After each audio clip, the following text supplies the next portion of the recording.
नमस्कार, मैं स्मृति जी। विस्तार न्यूज से आइए डालते हैं आज की मुख्य खबरों पर एक नजर। मां गंगा सेवा समिति के तत्वाधान में 25 दिसंबर सोमवार को मां गंगा महोत्सव मनाया जाएगा, जिसमें मां गंगा को 101 किलो दूध, दही, घृत, चंदन और शक्कर के साथ महाअभिषेक किया जाएगा। साथ ही 1100 साड़ियां अर्पित की जाएंगी।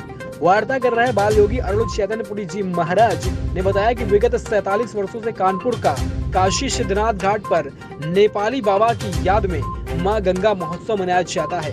पूरे देश में गंगा भक्तों का तांता लगता है। गंगा महोत्सव में समिति के पूरे देश और प्रदेश में 21,000 आमंत्रण बांट रही है, जिसमें राष्ट्रीय स्टार के कलाकारों द्वारा सांस्कृतिक कार्यक्रम की प्रस्तुति के साथ देश में भर से आए संत भजन संध्या का आयोजन किया जाएगा। गंगा महोत्सव में आए हुए सभी भक्तों के लिए प्रसाद और रहने की उचित व्यवस्था की जाएगी। व्यापारी नेता विनोद गुप्ता ने प्रदेशवासियों और शहरवासियों से अधिक संख्या में गंगा महोत्सव में शामिल होकर प्रसाद ग्रहण करने की अपील की है।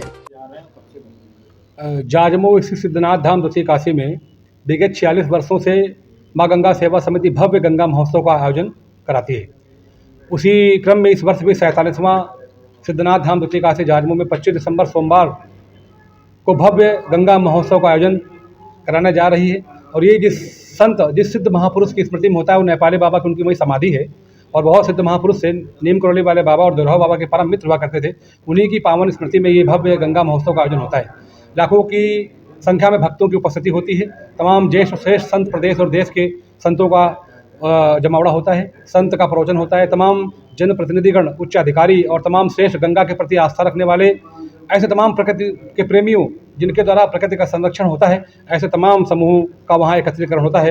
तो मैं आपके माध्यम से जनमानस को प्रार्थना करता हूँ, मेरी माताओं बहनों को प्रार्थना करता हूँ कि आप सभी लोग भारी संख्या में अपने इष्ट मित्र, सगे संबंधियों, स्वजनों, परिजनों के साथ, गली और मोहल्ले के भक्तों के साथ में, उनके समूहों के साथ में, बुजुर्गों और बच्चों के साथ में कृपापूर्वक पधारिए, माता गंगा का दर्शन करिए। गंगे तब दर्शनार्थ मुक्ति, गंगा का दर्शन करने से ही मोक्ष की प्राप्ति होती है। मोक्ष माने गरीबी और भुखमरी से, तमाम अभाव और संकट से। और सिद्धनाथ बाबा को जल चढ़ाइए आके, क्योंकि भगवान शंकर को जलधार बड़ी प्रिय है। सिद्धनाथ जी का पावन धारा सोमवार का चूंकि दिवस है, बड़ा दिन है उस दिन, तो भगवान सूर्य भी उनकी कलाएं बढ़ने लगती है उस दिन से। तो बहुत सुंदर संयोग है। सिद्धनाथ बाबा को गंगा माँ का जल चढ़ाइए, माता गंगा का दर्शन करिए, संतों के प्रवचन सुनिए और भंडारे का प्रसाद ग्रहण करिए। जो राष्ट्रीय स्तर के कलाकार आए हैं उनके द्वारा जो प्रस्तुत भजन है उनका श्रवण करिए। तो बहुत सुंदर एक पारिवारिक और धार्मिक और आध्यात्मिक और प्राकृतिक ये सुंदर सा आयोजन है।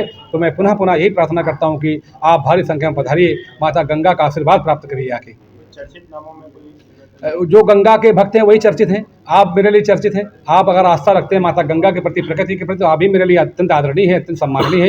तो कोई ऐसा विशेष नहीं, परंतु जो व्यक्ति गंगा माँ के प्रति श्रद्धा रखने वाले लोग हैं उनके वही मेरे लिए आदरणीय है, वही मेरे लिए चर्चित हैं। जो गंगा के प्रति उनकी अविरलता, निर्मलता, पावनता, अखंडता और स्वच्छता का संकल्प लेके चलते हैं, जो गंगा की पावनता बनाए रखने में योगदान देते हैं, वही मेरे लिए आदरणीय है। कोई विशिष्ट व्यक्ति मेरे लिए आदरणीय नहीं है। और आदरणीय कोई है संत महापुरुष हैं, अच्छे लोग समाज के हैं, वो मेरे लिए आदरणीय, जिनके समाज में कोई योगदान है।